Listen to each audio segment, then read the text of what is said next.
Welcome back, College Baseball Central fans. This is the weekend rotation. As you see, we're down a few people. We're all right though. You got Jake and I this weekend, so we're excited to come at you with all the fun stuff here on Easter weekend. So we had a lot of Thursday games going on. Jake, how we doing this morning? I know you and I both caught a lot of games. Yeah, I mean, with the Thursday and the Friday, I know that it was great to kind of get those all catch up because usually Thursdays my kind of sit at home and preview day, so I got to watch a ton of teams that I haven't. But Mark, it feels like vintage weekend rotation. We've had all these great graphics, the ticker on the bottom. We're going to press boxes, but this is kind of like a humbling back to our roots kind of weekend rotation today. It is. This is how we get back at it, right? We're like, hey, you know what? Remember when we used to do this show and it was tough and it was just like the two of us talking baseball and we'd have two or three of us on and we didn't really have it. We have a script. We still got our script, but the rest of it is all kind of just throwing it out there right now. So yeah, I'm all for it. I think that we're gonna have a great show here and we're gonna discuss all the games. Let's get into it early. Notre Dame 0 to 10 on Thursday, 6 to 7. North Carolina State finally coming to life like the ACC team they should be. I took Notre Dame as my upset of the week this week. I thought maybe with the pitching woes that NC State had been having that they would come out and struggle. They did not. Thursday they looked great. Last night they came back and won that game in the ninth. Big win for NC State. Big win to stay in the ACC hunt. Anything you want to add on that NC State win? Sam Highfeld is looking like the ace that everybody thought he was going to be. He threw a Yeah. complete game, no walks, which I think is always key. Anytime you can save your bullpen, save your pitch count any kind of way. It was a walk-off passed ball. Yeah. So it was just an absolute wild sequence. Josh Hogue, when I caught this game, he's the one that really kind of jumped out to me as he was kind of spraying it all over the field. And then Alex Makerwitz had the home run. There's a lot to like about this NC State team. I know that they kind of had a few bad series there at the start of ACC, but they're taking care of business. They're winning the games that they're supposed to. And then for Notre Dame, I mean, this is just like a night and day different team than the one that we Oh, see at home for Notre Dame. They're 10-10 on the road. Um, that might turn into like the new Texas Tech type place where it's just so hard. Like Notre Dame, you got to sweep them on the road, but when you go into home, like it just seems like it's a tough place to go in and play. It's really different than any other stadium in the ACC for all of the wrong reasons. It's cold. There's no fan support, so you really do kind of have to focus, drive in, and take care of your business in those home series up at Notre Dame. doesn't it feel a little sacrilegious though for NC State to be putting a beat down on Notre Dame on Easter weekend? I mean, I know I'm not the religious type of guy, but it just feels bad. So, but it's I mean, fun. they lost on St. Patrick's Day as well, so that was always kind of the running joke is you never want to play Notre Dame there, you never want to play, but maybe they're just preoccupied. Maybe Catholic mass got moved to Friday. I'm not Catholic, so I'm not sure how it works. Me neither. I have none in me, so I have no idea. I do know that Notre Dame has lost two and lost me my upset of the week pick, so that's super fun. Another team that is struggling on the road, like we just talked about, Texas Tech, 4-5, 4-5 on the Thursday night game, 1-2 last night. This Texas Tech offense has just been disappeared. They're just not putting up runs. They're not doing the things. But on the flip side of that coin, UCF has been really good and really good at home. I'm very impressed with this UCF team. They beat Oklahoma State at home already in a weekend series, and now they've taken two from Texas Tech already. Yeah, I do want to preface that this rant that I'm about to go on with Texas Tech, it excludes Kevin Bizzell and Dylan Bravo. They had 8 of the 13 hits. Yeah, They out hit UCF 13-10. They were up 4-1 in the fifth, and their starter just kind of like, what has happened with Texas Tech? Like they knew coming in that they were not going to have the back end bullpen guys. Their Sunday guys are really going to struggle. But the thing was like, okay, we have a lot of guys that can hit. They're just getting no production out of their center fielder. I mean, Woodcox has been in there. Gavin Cash has found himself out of the lineup. Even he didn't start last night. yeah. TJ Pompey, it seems like he's one step forward, two step back. And again, when you come into the season, like UCF is not some gauntlet, and they're kind of giving the business to some of these Big 12 powers that we expected to come in, score 7, 8, 9 runs a game in a weekend, really kind of get rolling. And I don't, it shouldn't be that hard. Like UCF's close to like a major airport.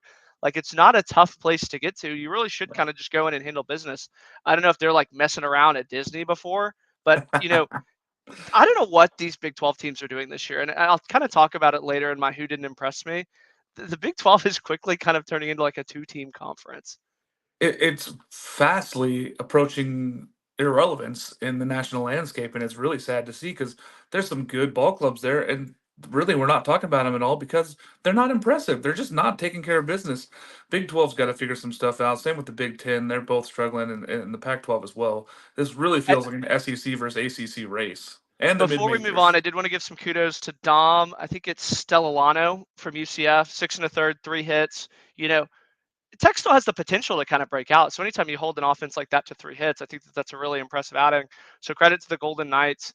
They're going to go for the sweep 10. Honestly, I think that they get it. I've seen Tech on a Sunday. They really don't run a lot of guys out there. I lean towards Tech to win today just because they need to go out there and get a win. They have to get one of these Big 12 wins like this to even stay in the hunt.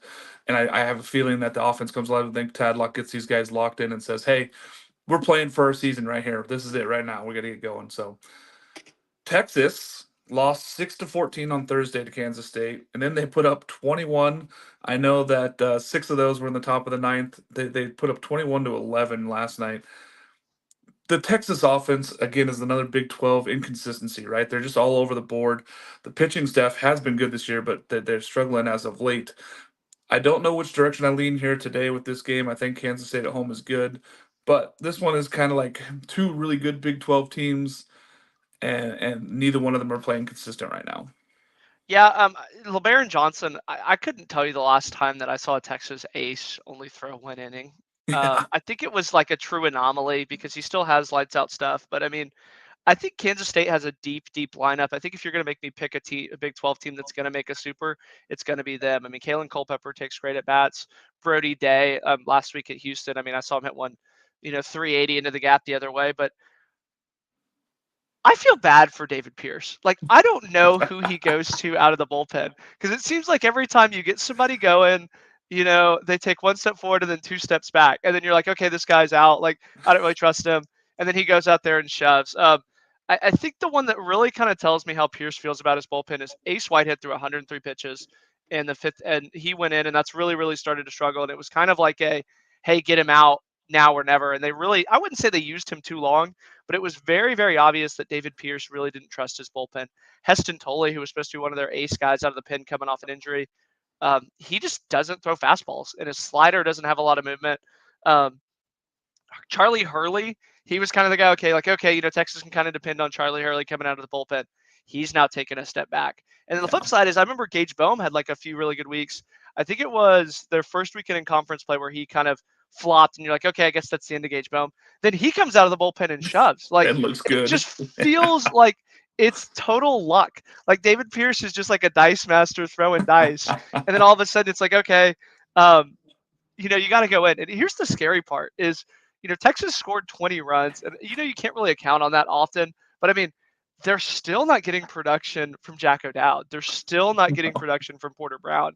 That's the scary part about this lineup is there's a lot of guys in there that you really didn't expect to kind of break out this year. D. Yeah. Kennedy is just the epitome of a David Pierce kind of guy. Not supposed to start, gets in because other guys struggle. Oh yeah, he's hitting 330. Jared Thomas is breaking out. I mean, there's a lot to like about this Texas offense that but the one thing that really scares me is I think that a lot of their kind of big bats, the Flores, the Ballus, the Gasparinos, those guys that they kind of count on power, it seems like at times they get overmatched in a Friday or Saturday of a series. If that's kind of the only worry that I have for Texas, it's that right there. But I mean, anytime you score 20 runs and Scoring 20. 13, Put yeah, yeah. 13 in the seventh and eighth and ninth inning, I think you win 100% of the time.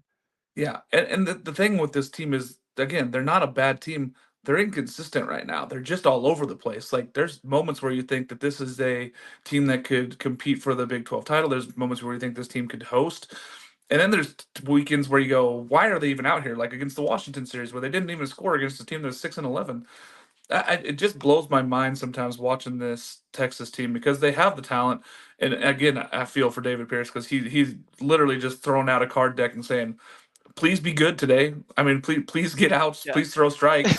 Like I I mean, I just go guess out kind there of and the compete. one good thing about Pierce is like pretty fast. With it's not like they go out there throw an inning and then throw bad. Like the second you bring somebody out of the pin, you're like, all right, got to go get somebody else.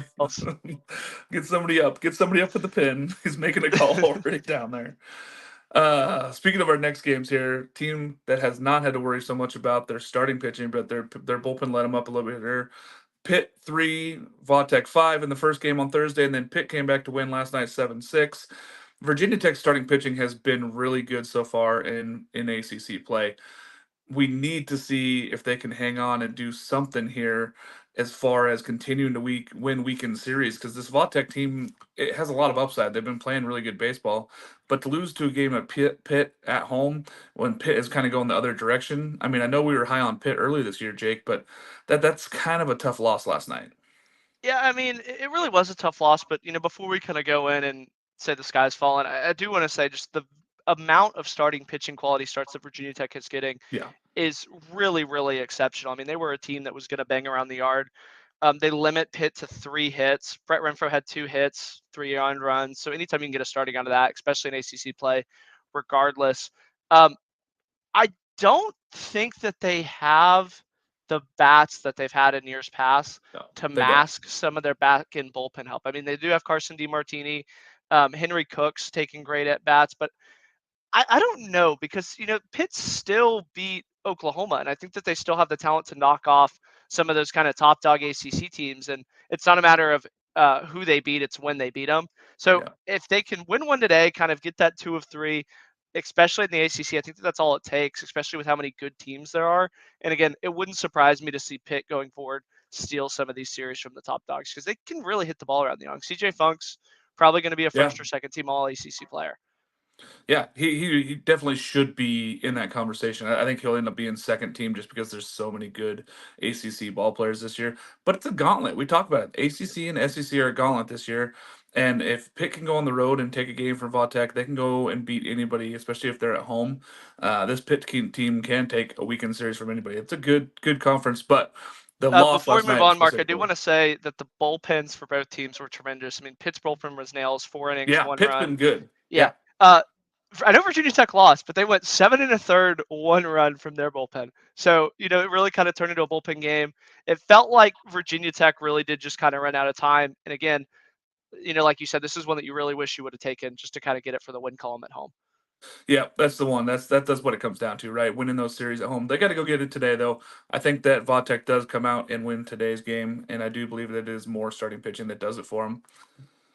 South Carolina at Bama. They've lost both the first 3 games, 3-4 and 6-13. They were tied 6-6 yesterday, Jake. The South Carolina team. Where's the slugging? Where's this team that can drive the ball at the ballpark? Where's this team that hits gaps? The offense is just it's so frustrating if you're a South Carolina fan because you watched this team last week and they like, oh, came alive. They're good again. Here we are. We got a sweep. And then you go down to Bama and you're just not playing good ball. The 3-4 loss, that was a good game. But they were tied 6-6 and then they give up 7 runs to Alabama and then blow it wide open. That's a really bad loss for South Carolina. Good wins for Bama, though, to get 2 at home and take the series. I do want to credit Aaron Cinderella as he kind of made me go in and look at this a little bit more. Um, I'm just going to describe South Carolina's road series, regardless of weekend. Lose game one in kind of a stupid way. Um, this week it was a pass ball. Game Yeah. two, super competitive back and forth. Late inning, they just blow it up, and you're like, okay, this is not even tried. But Sunday they won. So maybe it's just deja vu going again. I said it on my SEC kind of rant podcast that I had. I think that the thing that not necessarily scares me about South Carolina is they feel like they're more of a reactive kind of offense. Like the second somebody gives them an inch, they take it and they run with it, Yeah. and that's kind of where they get going. But I think teams kind of have to give them that inch, whether it be a walk, an error, or something Walks. like that. Yeah, Yep. it just seems like they're always kind of not waiting around for something to happen, but they just compile bat at bat after bat at bat after bat at bat, and then the second that game opens up is when they kind of get all their runs. So when they play a team like Alabama that's really sound, they really struggle from the Yeah. plate offensively, and I think that that's what really worries me about them because they're going to have the bullpen to keep them in a lot of games. So that I'm not, they're just going to be. I mean, it's just an SEC series at the end of the day. Like it's just such a gauntlet. It can really kind of flip and just a moment's notice. That's kind of what's happened to them in their quote unquote Saturday starts. Yeah, it just concerns me when I look at this team for the future and I look for this team like into the postseason and when they have these lulls and if a team doesn't give them walks, if a team doesn't make errors, if a team doesn't make mistakes, they're not going out there and slugging their way out of it like they did last year. This team would just crush home runs, and then, all of a sudden they got an 8-run lead. Well, that just is not this South Carolina team right now. They've really got to find their identity offensively, and it's what's keeping them out of ball games because their pitching hasn't been horrible. Their pitching's been pretty good. They just need to figure out a way to score more runs, and I think it comes with slugging. I think that it's, you got to look at guys like Petrie and Messina and get those guys going, and hopefully that this can turn the second half of this SEC season for them. A team that has been slugging pretty well, Virginia. They're at Duke. They lost the first one 4-9. Great job by Duke Thursday. Then they won last night 7-3. This really feels like a battle of two powerhouse ACC clubs. And I know we talk about how the ACC is always a gauntlet. I like Duke at home today to win this series here, but I do think that this is a battle of two very, very good ACC teams and two teams that are really on the cusp of possibly hosting come regional time. We always talk about games having super regional feels. Honestly, this one had a big league feel to it. Like Yeah. it seemed like the team that got up in those middle innings, 4, 5, 6, they really just kind of trust their bullpen on the back end of there. I think UVA hits a little bit better than Duke, but I think that they're Yeah. two very, very similar teams. Santucci kind of had a quote unquote return to form start. He went 5 1/3, 2 hits, 2 runs, 6 Ks. So the K stuff isn't really there again, but again, he's starting to throw a 3-pitch arsenal as opposed to the 2-pitch arsenal we saw early in the season. So if he can kind of get that third pitch going, I think that you'll see him just rise in kind of that ACC pitcher of the year rank. I will say this: the depth of Virginia's lineup, I think, was on display this weekend. I love, love, love Ethan Anderson in the 8 hole there. Yeah. He takes quality at bats. He rolls the lineup over the top there for Griff O'Farrell. It almost feels like Griff O'Farrell is at that 3 or 4 hole, and then Ethan Anderson's batting leadoff there. I just absolutely love what Virginia Tech's doing from an offensive Virginia. standpoint. Yeah. Did I say Virginia? Yeah, Virginia. They feel like just a professional team. They have a very Yeah. professional approach, and they are fine taking 2 of 3 from Duke. And Duke's a Oh, yeah. quality. That's the crazy thing is Duke's a top 10 team. They just had to run through the gauntlet of the ACC so far. Yeah, here's the thing. If you can win an ACC series on the weekend on the road, perfect. That's all you need to do in that conference there is take care of business. Now, even if they lost today, it's not the end of the road for Virginia. This is a very good Virginia team because, again, it's a top 10 Duke team. I think that Duke wins today, but I think that these teams are very built, very similar.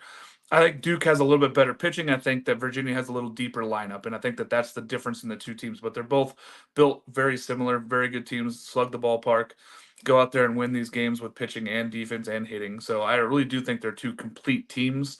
Virginia's had its struggles, and so has Duke this year. But I do think that they are both regional hosts, in my opinion. Teams that I don't think are regional hosts, and I think that it Louisville has been not great this year, Jake. I know that last year we were really pushing for this Louisville team.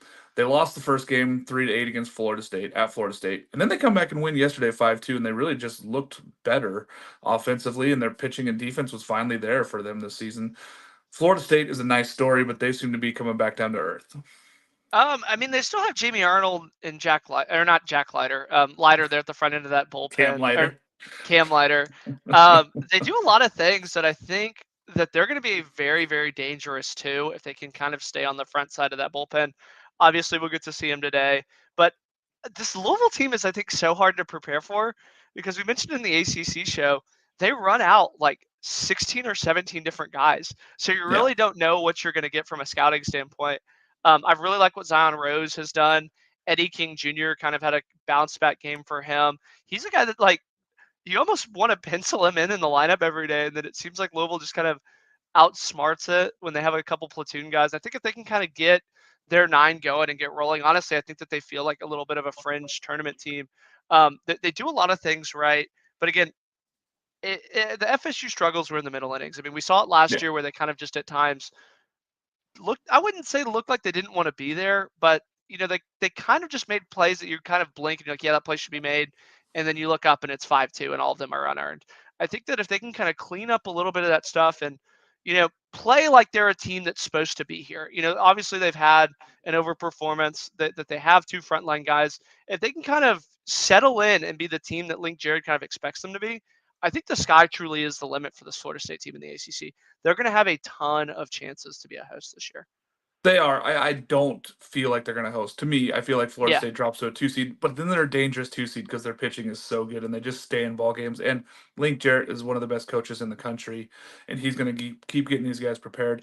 They're I a team just that you feel, definitely want them to lose in your side of the bracket yeah, because it feels like they're all the way up here when they get Leiter and Arnold going, and then it just kind yeah, of like drops off after that. So you really want to kind of stay if you're like Jared, stay in the front side of that bullpen. yeah. Because if you're facing that team on Sunday, you're feeling a lot better than if you see them Yeah, on Friday or Saturday. That's Friday, just good the luck.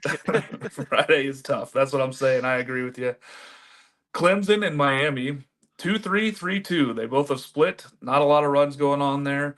Miami has been tough at home, and they're just a hard team to figure out on the road. They're not the same team, but at home they're really good. We know that Billy Amick's out for Clemson, and that's been a big loss in production so far for them offensively. We've seen it here. I do like Clemson to win this one and take the first series at my own Miami in like 4 years. But I do think that Clemson is the better ball club here. But Miami's been playing their way into ACC games. They've been really good and taking care of business, Jake. I mean, I know we talk about this team. We like to trash this team on Sundays, but man, if this team can figure out how to win a Sunday game, they're going to be really tough. Yeah, if they can figure out how to win games away from home, I think that they're going to be tough. I mean, their Thursday night game was just a picturesque, perfect game. Gage Yep. Zeal breaks a school record Zeal. for strikeouts. Yep. They win in walk-off fashion. Um, there's a lot to like about this Miami team, but again, this just felt like a good baseball win for Clemson. It felt like you kept waiting for Miami to kind of get that big hit, get them back in it. And I joked about it, but I really kind of feel this way. I think that this almost should have counted double for Clemson, like that they were able to win a kind of tight, contested game at home against Miami. And then today, it really is kind of pick your poison. Do we see the magic kind of wear off a little bit? Yeah. Does Clemson kind of break through as they really haven't hit the ball well at Miami at all? So I think that that's going to be the one to kind of track there is can Clemson force Miami to play their game? Because it really has kind of felt like Miami has made Clemson play their game. And that's the one thing that I think is a sign of a good team is if Clemson can win games, when they don't have their best stuff on a weekend, when they aren't seeing the ball very well. I think that that's what really impressed me about this Clemson team. And again, in a calendar year, I think that Clemson is still the number one team in the country. They've won more games than anybody. I can't remember the last time that they like kind of had back-to-back bad series or even back-to-back bad games. So there's a lot to like about Clemson going forward. Yeah, here's my thing. They have not gotten deep into that Miami bullpen, and that's kind of where you want to be heading into game three against this Miami team. Now, Miami's got enough arms, but because Clemson hasn't gotten deep into them, I think we're going to see another tight ball game. I think we're going to see another uh, a big league type ball game here where it's in the low scores, unless Clemson can burst out and get into that Miami bullpen. LSU 4, Arkansas 7 in the first game on Thursday, and then Arkansas walks it off last night 3-4. I don't. LSU is staring 2-7 in the face if they don't get a win today in conference play. Arkansas, definitely the number one team in the country, no doubts there. I know some of us had them ranked number two in our polls. They're jumping back into number one, obviously. A big win for Arkansas at home. If they take care of the sweep, it says more things about Arkansas than LSU, but LSU is definitely a team that it needs to find themselves again. And offensively, they've been abysmal. I've just noticed that it seems like Arkansas always kind of comes up in these 50-50 games. And I don't know if it's because they have the good starting pitching that kind of and the good back end bullpen, but the Auburn series, you kind of were like, okay, they stole these games on the road. Um, I wouldn't say that LSU should have stolen the game last night, but it felt like that there was a game that you just feel really, really dirty about in the back of your mouth. Like you had it. You had it set up with your guy Holman. He pitched into the fifth really good, and that's kind of where they got him. Griffin Herring picks him up, and then Griffin again, Herring is great. and then you have Thatcher Hurd going. Like Thatcher Hurd's your Sunday guy, and that's where they kind of get the game. It was a honestly an electric atmosphere out there with Arkansas. So I wouldn't. I mean, they have a 10th man. I think that they broke a school record, and again, I think I don't know what to make of this LSU team. They're at kind of a focal point in the season where do they fold the tent, go home, and kind of get rolling like we've seen with Ole Miss and Mississippi State? Do they kind of pick themselves up a little bit? I will say this, just from like an outsider's point of view, I feel a lot easier once you get through Travinsky in that four hole. Their 5, 6, 7, 8, 9 hitters are really, really just a step below there. And it Yeah. always kind of does feel like the Tommy White, Jake Travinsky show. Yeah. LSU's going to have to get some kind of production out of those guys. I mean, Bear Jones always seems to go 1 for 4 with a home run, so he kind of gets that.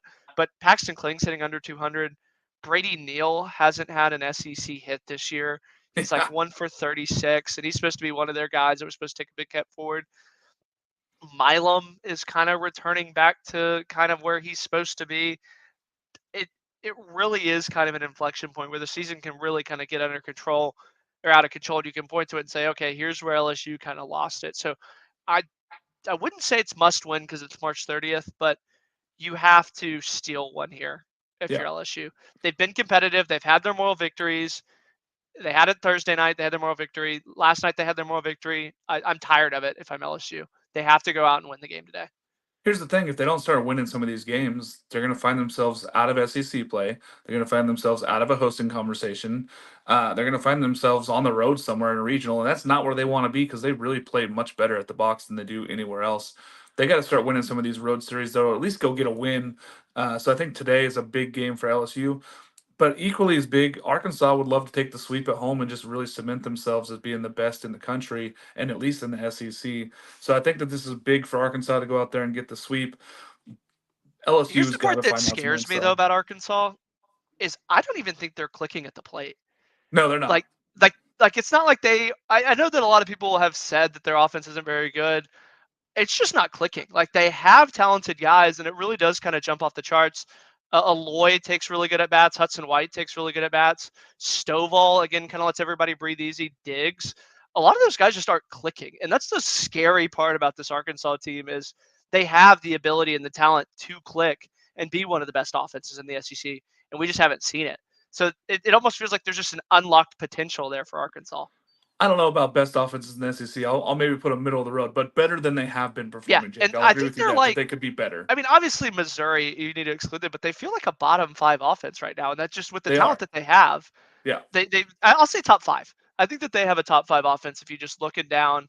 They As don't far really as have a SEC goes, hole. Yeah, they don't really have a hole in their lineup too. no. Yeah. They have a really deep one. Yeah, I don't think that they're a team that's going to go out there and outslug you, but they're a team that could beat you with base hits and playing Yeah, small ball and doing the right things. And that's what they've done so far, but they need to do more of it to be more consistent in the SEC. But you'll take wins, and when you got pitching like they do, they got the number one pitching staff in the country.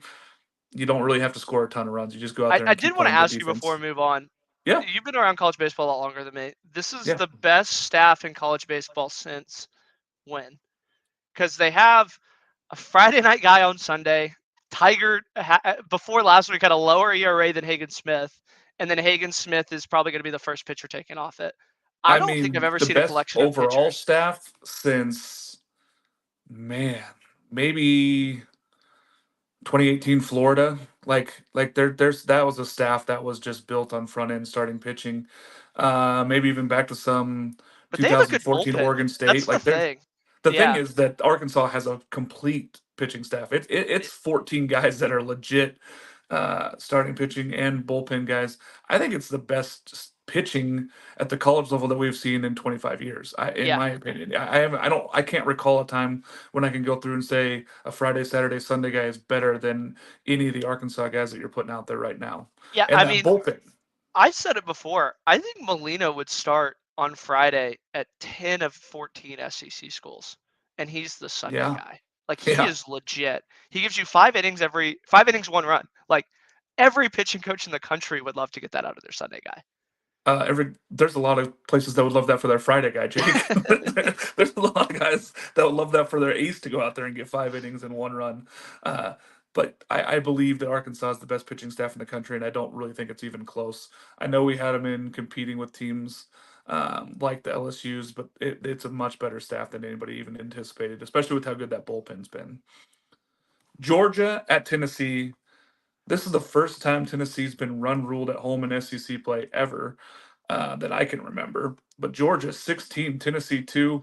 Big things for Georgia. Great win on the road for them. They are a top 25 team in my book. Tennessee, not a great look at home, but they have time to bounce back over the rest of the weekend. Yeah. So it is worth noting that while they did lose, this is now the third of the last 4 games in the SEC that Tennessee has a run rolled somebody. So they have like at least a little bit of like bullpen Like closure. Georgia's run ruled somebody. Yeah, I was gonna say. I mean, they're on the other end of it this week with Georgia, but again, Yeah. this is almost more you just kind of blink and you're like, oh wow, it's 8-2, and that's kind of the game. Like Collins had that long home run, or Corey Collins had that long home run. Honestly, if you're Tennessee, flush it, move on. It's only one Yeah. game. If you can It's take one 2 or game. 3 at home, that's all you really need. And again, Georgia is kind of starting to figure it out here a little bit. I think that they might start moving themselves into kind of that AS tier in the SEC going forward. Because again, Charlie Condon only won for 4, and that was always kind of the biggest knock against Georgia's. What can they do outside of Charlie Condon? Well, score 16 runs at Lindsey Nelson. So, and if they can kind of, the only thing though is I know we've seen Tennessee, and Tennessee usually peaks on Friday too. That's the other thing is it kind of felt like it was one where you're almost like, okay, Tennessee won. Wait, Georgia won 16-2. So if Yeah. Tennessee can kind of I mean, this is one where like Georgia can put Tennessee to sleep on Saturday and Sunday and take the series. Like we've seen Tennessee do that like multiple times this year. It's a big win for Georgia on the road. That's all I'm saying right there. It's a huge win for Georgia on the road there to go out there and get an SEC win on the road and against a top 10 program, top 5 in a lot of polls, Tennessee team that is expected to do more offensively. I think that Tennessee comes alive and does a little bit better here the next couple games here. I'm not too concerned with it, but Georgia's put themselves in a position where if you're not putting them in your top 25, you got to reevaluate because they're a good ball club. Mississippi State 6, Florida 7, walk-off win for Florida. Florida hasn't really necessarily looked like the team that is a top 10 team. And then some weeks they go out and they look really good. This was one of those where they kind of slept walk and came back and beat this Mississippi State team at home. So you're going to say that, and I think that this is like an A+ win for Florida. Oh, I mean, I no. know that. I mean, they scored 5 runs in the 8th and 9th against Mississippi State's I best said it was a great pitchers. comeback. I said it was a great Yes. comeback, Jake. It's not a great win. I'm not putting it in an A tier win when you're at home and you got your So Friday so guy here going. here's the reason that I say it's an A-tier win is they really haven't got a lot of production from their Friday or Saturday guys. They've It's true. used Neely as almost like a fourth starter. So Sully tries something different. He has Neely experiment as the starter, and he doesn't really look as effective as he's been out of the bullpen. Yeah. And you still win. Like Yeah. they just have like I don't think that. I mean, obviously some of their low end guys like Dale Thomas, Tanner Garrison really aren't that impressive. But 1 through 5, I mean, they have I think the best lineup in the SEC and maybe the best lineup in the country outside of Oregon State. I mean, that's a tough lineup if they can turn it around. Ty Evans has light tower power. Cags Yes. is obviously on just an unreal roll. And I think that that's the part that you really kind of have to get Florida is you have to kind of get them to compound bad at bats in the bottom of their order because they can flip it around at the top. Like they're one of the best teams in the country at doing it. And you know, they did it against A&M where they won games that they shouldn't have. I wouldn't say that they shouldn't have won this game with Mississippi State, but Mississippi State's bullpen has been very much improved on the season. And Florida Yes. to go in, steal the game, it's really kind of impressive. And again, this feels weird saying every time State loses, but I always feel like I know more about State and I'm more impressed with State every time that they lose. And this is kind of It, another one of those cases. Like they had a top 5 team on the ropes, and it was just a baseball. That's at, just baseball in the SEC. You at just some blink and the point, you game's gotta over. win those games, though, Jake. I mean, yes, it's a great moral victory, but these moral victories are not adding up for Mississippi State. Yeah, they're starting to like. It's starting to be a It's like an beatdown when they're like, exponential "Oh, thing where they're like, it starts to like moral victories just kind of yeah." start to compound on each other, and you're like, yeah, maybe they aren't that impressive in the It's SEC. it's like we're a good team, but we're not record wise now. Like it's okay. I like Mississippi State. I think that they've played some good ball. Unnecessarily, what is happening to this team? Like that was a bad loss. If you're Mississippi Yes. State, it's an okay win for Florida in my opinion, but it's a big win because again, winning games in the SEC is big and getting out there and go win those games, especially since Florida got beat by Florida State in the midweek already this week. It was good for them to go out and win. They couldn't really start off the weekend 0-2. They have such like a thin margin for error, Florida does, but they keep winning in the weekends. Like I don't understand, Jake. They I have one don't of the get it best lineups either. in baseball. How are they not just blowing teams out? But then they come back and win these games. They did it earlier this year too. Yeah, you can point and say that okay, we don't have the best back in bullpen, and that's why we're losing on Tuesdays. But like they still have that same lineup on Tuesdays. That's the Yeah, part that's that's what so I'm crazy to saying. me. They're throwing the same. It's not like they're throwing 9 new guys out there on Tuesday and be like, "Go hit for the first time all year." Yeah, It's like this like is the same they lineup. should play games like Texas is doing, where they just scored 30 runs. Yeah. That's absolutely correct. All right. We're going to the Hawaii time slot. UC Irvine won 6-3 on Thursday. Well, it was into Friday because it was at like 1:30 a.m. probably your time, Jake. I And was then awake for it though. twelve I'd never eight. miss a Nick Pinto start. Nick Pinto, if you guys have not been paying attention, go check out the Best Coast Pod. I talk about him all the time. He is a legit Friday ace, and he has been leading this UC Irvine team. He's going to be a problem for somebody, especially if this UC Irvine team hosts a regional. But they take two from Hawaii. This is a very good Hawaii team, a much improved Hawaii team. But big wins on the road for UC Irvine, especially in conference play. Yeah, I mean, this is a very, very much improved Hawaii team, and I think it's a very, very much improved Big West. Yeah. I think the only thing that really worries me about UCI being a host is they have to play so many talented teams. And Mark, I wanted to pose a question for you. Yep. I jokingly said that the Big West is better than the Pac, but how many teams would UCF beat in a 3-game series in the Pac? UCF? I mean, sorry, UC Irvine. How many weekend series? Yes. They could beat all of them. They You think they so? they You could think they they? yeah they're talented enough to beat everybody. Right now, I'd say the three teams that give them a hard time are probably Utah, Oregon, and Oregon State. But UC Irvine is probably a better team than those other six. Yeah, and I feel good about them No against Utah. I know doubt. He's Utah's better been than much those other improved, but again, 8 teams. Nick Pinto, if you can get a starter who has the ERA under 2, He's a he's legit legit. Friday night Yeah, ace, and there's no doubt in my mind. He's been what people thought Matt Ager was going to be for UCSB. Nick Pinto is him. He has been doing what he's supposed to yeah. be doing out there at UC Irvine. And I and think I that want to this say, Irvine team based is on a top 6 team. schedule alone, I Yeah, think UC Irvine, and I know Arkansas has the better wins, but I mean, they're 22-3. That includes the back end of a doubleheader, a midweek loss, which everybody kind of gets their one midweek, and then walked off on Sunday in conference when they took the first 2 games. Like every other one of those losses, like you could almost have like an excuse for, and yeah. they really are like the best record team in the country. And I think that it's going to be, they're kind of playing their way into a top 8. Like they have the schedule in the Big West to be a top 8 seed. And, the committee always likes to get one of these guys. And again, if it's Oregon versus UCI, UCI will probably have the better resume. If it's or it's UCI versus Utah, they'll probably have the better resume. Yeah. But again, the thing that kind of worried me is they left the 13 on base though, Mark. And again, is that Hawaii limiting damage? Is It's it in Hawaii. UCI? It's I'm Hawaii. telling you, when you play in Hawaii, it's just harder because one, the ball doesn't fly as well. It's thicker air there for real. It's a big ballpark, and you travel a long time. Even from UCI, it's a 5-hour flight to get out there and to go play baseball. And you're playing at midnight your time. It's different. It is different. I'll give them a little bit of leeway there. They have left guys on base this year, but they've also won games in walk-off fashion. They've won games by pitching and defense. This team is built They on scored pitching and 30 defense. runs in a game. They Like, scored, yeah, yeah. Joey Oyama had a cycle. The first one says yeah, that was 81 not standard meters. hyperbolic, by the way. I know I said 30 runs with Florida in the midweek. They actually scored 30 runs in a They game. did 31-2 against Columbia. But I do love this UC Irvine team. I believe that they're a host team. And since the committee usually likes only 2, I think it's Oregon State and UCI that are going to host. I think that Oregon gets left out, and I think Utah never really had a chance of hosting as far as a national landscape looks at it, even though Utah took 2 from Stanford already this weekend. Utah is a good team, but I think that if you're looking at a host team, UCI is the team, and their ballpark's gorgeous too. It'd be fun to play there. I know UC is playing there this weekend against Oregon State. Kentucky at Ole Miss. Kentucky 5, Ole Miss 3.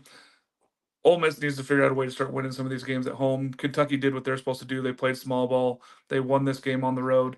Kentucky continues to impress on these road series, going out there and beating teams that they're supposed to beat. Yeah, I mean, they just take care of business. I know that they kind of sleptwalked through the Missouri bye last week, and again, kind of took 2 of 3. This is what we're Kentucky's quickly kind of piling up, and we've kind of said it on the inversely with obviously LSU, and we'll talk about it with Auburn about how they're starting to compile these losses. Kentucky's on the complete flip side of that. They're starting to Piling up compile these wins. wins Yeah. against. Yeah, they sit 6-1 in the SEC. They've already swept Georgia. Like they play Bama, Auburn. Like they're quietly leading the SEC East in every sense of the word. Everybody kind of thinks of them as an afterthought, which again, I think that that's where they play the best.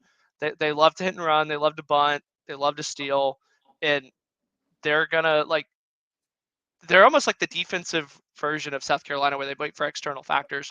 But again, Ole Miss, I mean, they got a great start out of their starter. They're Yeah. tough to win at home.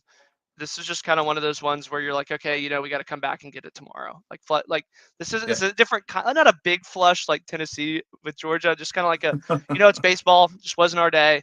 Let's move on. We can take 2 of 3 still. I think that if you're an Ole Miss guy, you still feel good about taking 2 of 3 against what you saw on Friday night. 100%. I think it's a Yeah, bigger win for Kentucky than a bad loss for Ole Miss, because yeah, a definitely. road win at Swayze is tough to do anyway, and to go into that ballpark and take one on Friday, especially, big win for Kentucky. Ole Miss The still can best win the part too series. is they get the bandwagon out of there on Saturday and Sunday, because Kentucky Ole Miss is one of those ones where they kind of like they need a win for the fans to show up. So get the bandwagon out of there. Kentucky win on Friday night. It's a lot easier to win at Swayze when it's when there's just one guy out there beer showering. I have never seen just one guy out there, Jake. There's I'll gonna be send it more to you. than that. It was the South Carolina series. Furness hit a home run and they panned to right, and it was just one guy up there throwing I it. do love And that then he they was still won. showering. And the next game they came back, there was like 7, and then they won. And then on South Carolina on Sunday, they had like 30 out there. Like, they're the most fair weather fan base. Oh man, Ole Miss. But again, big win for Kentucky. I don't think it's as bad of a loss for Ole Miss, but they would like to take the series at home here in the next 2. UNC 6 at Wake 5. The Wake woes continue, Jake. This was the number 1 team in the country, unanimous in every single poll. They have not played like it. I know that they're missing Nick Kurtz. I know that they're trying to find themselves offensively, Well, but he the pitching was DH'd. supposed to be the strong point. Yeah, so Nick Kurtz did He DH. did DH. I know, but Yeah. he's not in the field. He's No, not. I think he wasn't. He didn't really look 100% either. But again, No. Burns just had a straight fastball. Like, it didn't really have a lot of movement on it, and we saw that last year with Tennessee. At least I didn't really see it. I saw a lot of Tennessee fans that he kind of had a flat fastball. He still had electric two seam. He still had the electric breakout slider. But again, he did allow 6 runs. Yes, he pitched into the 7th, but he did allow 6 runs. But again, I think the craziest part to me about this was Fulger Boaz at the end of the day is a freshman. Yeah. He navigates a difficult, experienced Wake Forest lineup. He goes 5 1/3, 3 earned. Like, that's an A plus, and it's starting to kind of like he's quickly kind of turning into okay. He's a freshman. We can kind of expect to every week. We're like, okay, he's going to get you the 6th inning. He's going to limit them to 3 runs. You're going to be in the game. And again, Honeycutt and Ozuna, which are kind of the 2 guys for the Tar Heels, went 0 for 8, and they Over. beat one of Yeah. the top teams in the ACC. Casey Cook had 2 home runs, kind of picked up the slack. I've always been really, really impressed with this kind of lefty swing. It's a little bit short, kind of compact, and you kind of blink and you're like, oh, wow, he hit the ball 350 Quick feet. hands. Yeah, Quick I mean, hands. it's super quick, and the ball just jumps off of his bat. But again, this would be one if Wake Forest was sitting at number 1 in the country, you'd be like, okay, this isn't a bad loss. But when you look at what's happened behind it, you're really kind of like, okay, these are starting to compound. Like, do something. Like, ACC why losses were are you the piling number 1? up. You're the number 1 team for a reason. Do something. Yep. Yeah, it feels like that meme where they're poking them with a stick. Do something already. Yes. That's how I feel. Like, it's like, you don't really freak out on a 6-5 win, but or Yeah, 6-5 loss, but like eventually, like they've added up. Like, really, the losses are piling up for this Wake team in conference, and it's pushing them out of the top 10. It's pushing them out of everybody's mindset, and maybe that's where Wake wants to be, right? Maybe they want to be on that back burner where people are not putting them on that front page. Yeah, they're But 4-6 in is the taking care of they're 4 and business. 6 in the ACC. That's what I said. They Right have a now. losing record in the ACC. They're They've heading lost down the wrong path. Yeah, and they got VT. I mean, they'll kind of hide in the ACC a little bit. So Yeah, I think maybe they're just getting all their like bad juju they did losses play out of the some way tough early. frontline. They played some tough Yes. frontline games, so I will give them that credit. But still, you got to go out and win those games. They got to figure out a way to beat UNC here at home. They got to go get those wins. Yeah. Auburn, another team that we really like, but has been struggling mightily in SEC play. 7-9 on Thursday, 8-12 last night. A&M offensively, Braden Montgomery, boy, they look the part. they look the part of a top 10 team. Yeah, I mean, they're truly getting. I mean, I was there in personal, so I can probably go on a little bit more of a rant here. They are getting production up and down this lineup. I mean, Braden Montgomery is a highly prized transfer that's going high in the draft. Okay, Gavin Grahovic and now Caden Sorrell are 2 freshman recruits that are playing legitimate time there. Gavin Grahovic might be the most experienced freshman Matt I've seen in a long time at Texas A&M. And then the flip side of that is the grad transfers. Jackson Appel's been taking great at bats and providing kind of Ted Burton from Michigan. So, I mean, they really kind of feel like just a hodgepodge of everything that is great in college baseball right now. There's Yep. Ivy League guys who got those fifth years that are going and moving on there. There's freshmen who are getting contributions. But I think that the one thing that really impressed me about Texas A&M and really just the SEC as a whole is I forget the guy's name, but the Auburn center fielder makes a diving play with runners at second and third in the bottom of the eighth, and it would have ended the game because of the run roll. And then Auburn comes back up and gets the tying or the tying run is in the on deck circle, and you just kind of blink, like and Auburn. I think that they're a top 20 team. It's just unfortunate that makes you the bottom half of the SEC this year. That they were in the Arkansas series last weekend. A&M, they this has been just a tremendous series. It almost feels like a super regional. It really does. And A&M's kind of come up on the right side of both of them. But again, Auburn's lineup, Ike Irish, Cooper McMurray, they don't chase out of the zone, and they're really tough to get out when they're in the zone. So I think pitching staffs are gonna, and it really wouldn't surprise me too to see Auburn kind of steal some of these SEC series. And I really like Auburn going forward. I really like Chase Alsop too. He throws fastball cutter. He had a curveball that I think I documented that he threw 3 times, but 70-80% of his pitches were over 90 miles an hour. And against the lineup like A&M, they really kind of feasted on it. But it was something that I think when they're not facing a fastball chasing lineup like A&M has, that he'll have a lot of success going forward. So not really ready to pump the brakes on Auburn as they kind of sit it now. I think they're 1-7 in the SEC. Yeah, I mean it's just, but they never do this with Butch. Butch is always around 500, and then they go to Omaha. So maybe they'll get sent out west to Oregon State again as a 2. No, don't do that to me. Listen, I like this Auburn team, but it's another one of those cases where the losses are piling up in SEC Yes. play. They got to figure out a way to start winning some of these games. They got to start taking care of business. Yes, they have played one of the brutalest SEC schedules so far to start off SEC play. We all understand that. You still got to go out there and get wins, though. There's teams that are going out there and winning these games. They got to do something about it today. I think that they're going to go out there and battle today. I think they got Joseph Gonzalez throwing today against A&M. They got to go out and figure out a way to win that one. Coming off a career day. So, but yeah. A&M, I don't know what we're going to see from the bullpen. Aschenbeck threw 60 pitches. I don't know who they're going to go to. Yeah, Sadejo threw a lot of pitches. Rudis threw a lot of pitches. So, I mean, you get Weston Moss, who really didn't look that effective. So, if Auburn can kind of chase Lampkin in the third, fourth inning, I think that's where they're going to do a lot of damage if they can get into A&M's back end bullpen. Agreed. Houston, Jake. Houston, 1 run and 2 runs. TCU 14-6. TCU finally coming back alive. They're punching back a little bit in conference play, saying, "Hey, we're okay. We're gonna figure things out."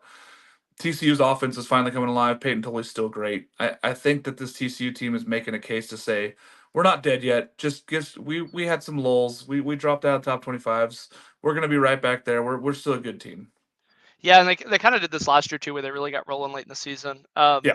I joked on it last week on the weekend rotation that hey, the best cure to these bullpen issues is just have your starter throw a complete game. And Peyton Tully came up 1 out short, and he really kind of started to waver there. But I think that the one that's been just the best change for TCU is Peyton Chatier moving from 9, Chase Brunson moving to 1. I think that Chatier takes better at bats in the 9 hole. He sees better fastballs. I think that he's one of those guys too, where he can kind of process the game a little bit more, and then he takes the better bats as the game progresses. And again, it allows Chase Brunson to almost be like a 2-hole hitter there. And I think that that's going to be something going forward to really kind of track how he does. And then again, for Houston, this is now 7 in a row for them in Big 12 play. They're getting humbled fast. And they lost that first game. And that was kind of what I've been hearing from all the coaches is, Houston's got the bullpen. Houston's got the bullpen. Houston's got the bullpen. And TCU just kind of threw that out the window. Like they scored 14 runs. Everything was working for them. This is one where if you're TCU, don't get complacent. Go for the sweep. Got to go get the wins. Down. Get rolling. Yeah, get rolling. Use this. Don't let Houston sneak in there and steal one here because, again, you're going to feel a lot better about sweeping this one. They need to. They got to start piling up those wins because, again, they started off with a ton of losses in Big 12 play. They got to go get those wins. This would be a big one here, especially getting that sweep and at home, feeling a lot better about themselves moving forward. Team that's not feeling good about themselves after the first two games this weekend. Oregon State 1, USC 2. USC walked it off on Thursday. Oregon State 4, USC 17. Just a complete just collapse there of Oregon State. It's a weekend series. It's not the end of the world, but I will say that if you're an Oregon State fan, it was tough to watch. It looked like high school ball last night. I know that it was tough. I think a lot about this Oregon State team. I think they're really good. We've all talked about this lineup, but they got to figure something out here on the road against USC. Lamar beats Oklahoma twice already, 12-10, 13-8. Oklahoma, a team that people had in the top 25, Jake. I mean, it's a bad loss for Oklahoma. They got to go out there and get the game today because they got to keep winning these games and still put themselves in the top 25. I think that they find themselves out of the top 25. I will say And Lamar is a talented team. I'm Like this nothing is against Lamar. this is a Lamar shirt, by the way. I got to see him in the midweek.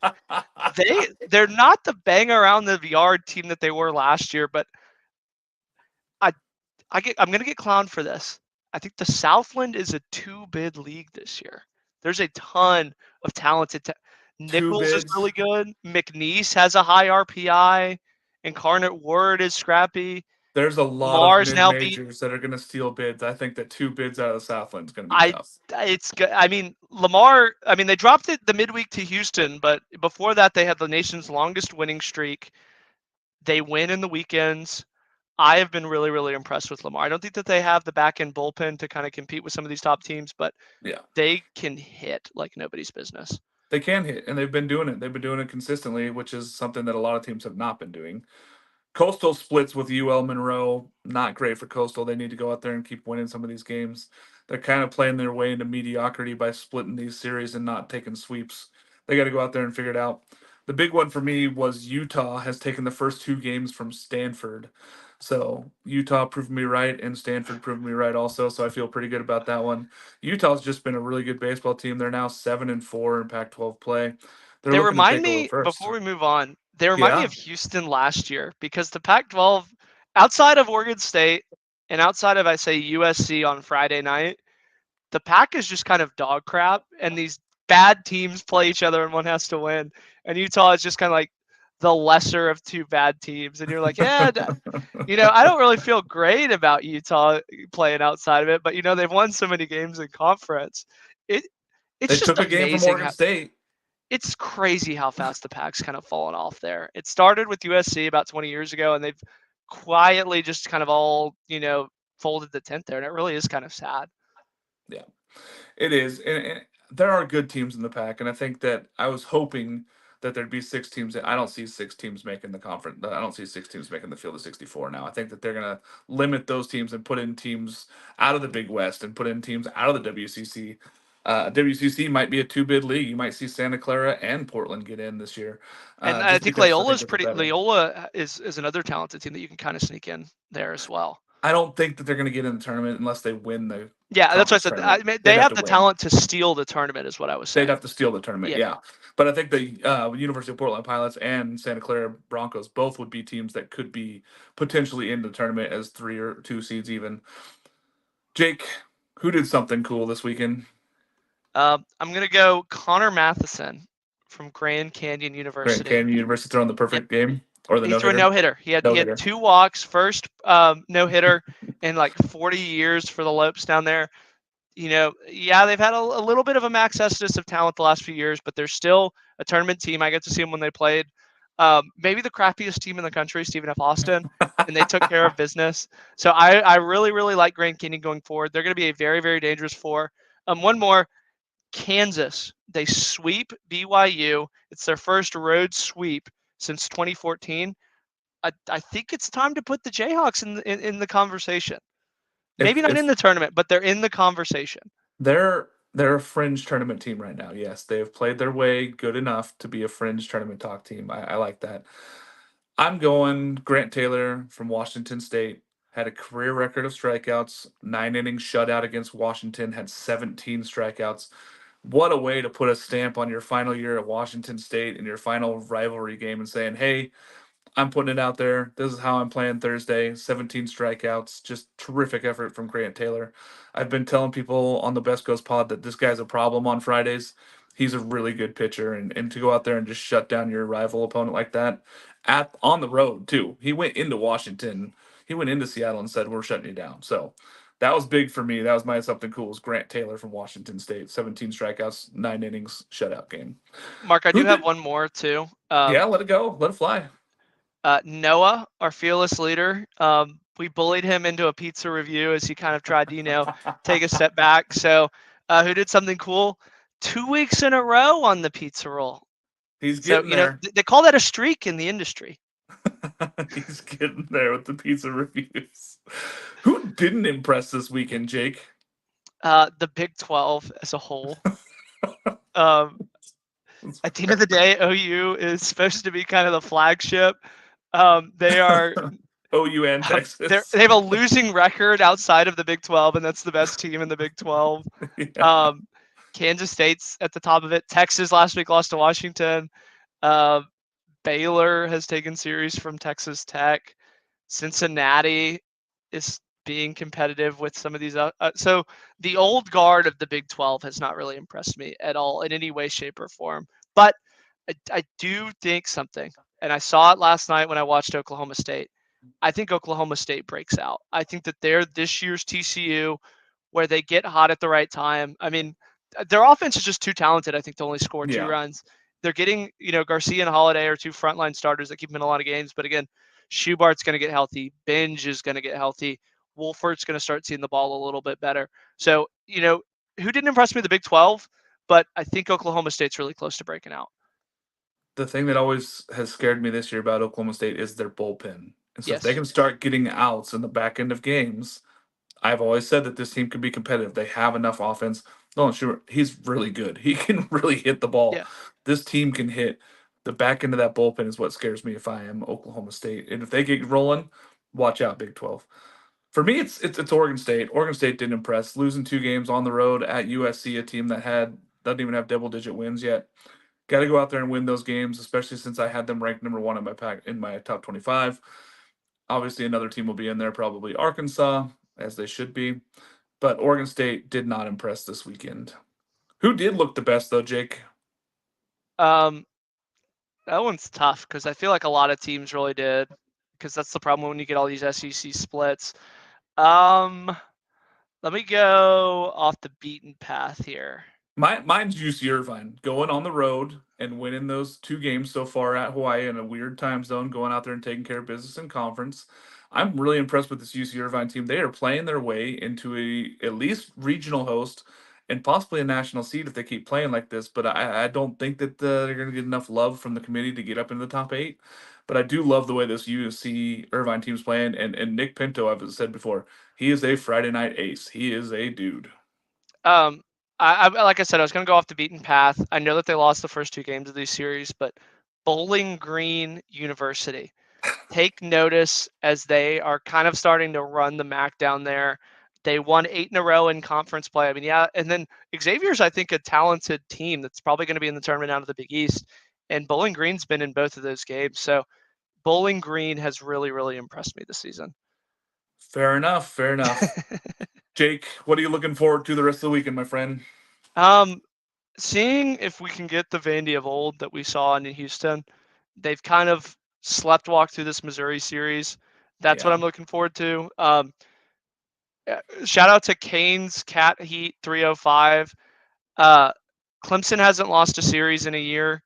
Miami hasn't lost a series at home in 4 years. One of those is going to give. It's kind of something's tracking gonna that. give. Yes. Something's given this weekend. That's what I was mentioning. I love that.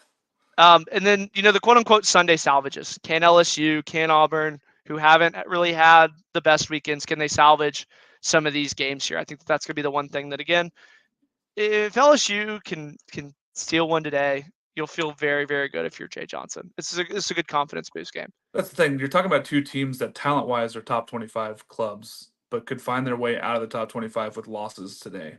For me, it's Florida, Mississippi State. I'm ready to see the rest of this weekend series play out.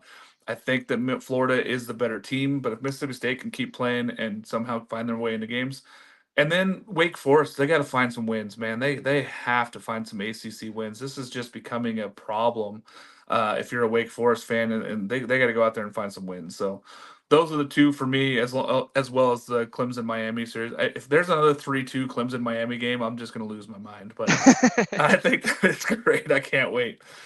All right, any final thoughts, Jake? You know, it was kind of a abbreviated cast. We kept it under an hour mark. This has Right been an at A an plus hour. show, I think.